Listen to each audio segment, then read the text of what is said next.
community.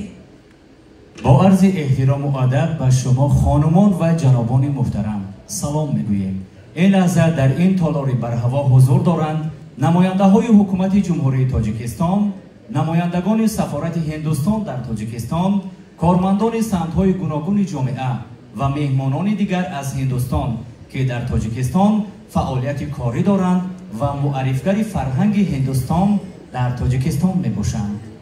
On behalf of the Embassy of India, Dushanbe, and Swami Vivekananda Cultural Center in Dushanbe, it is my profound honor and privilege to extend a heartfelt and resplendent welcome to each one of you as we gather to celebrate Diwali, the Festival of Lights.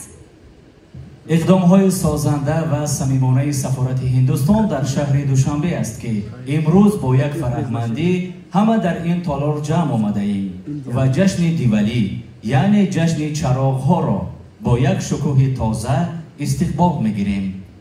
This radiant festival symbolizes the joyous triumph of light over darkness and the spirit of unity and togetherness. این جشن درخشان رمز پیروزی شادی روشنایی بر ظلمات، روحیه وحدت آفری و همدلی و مهربانی است میان مردم هندوستان. This evening we are delighted to present an enchanting evening that embodies the rich cultural heritage of India, seamlessly intertwined with the vibrant essence of Tajikistan through our deep-rooted bonds of friendship through music, art and culture. We celebrate not only Diwali but also the beautiful fusion of two cultures.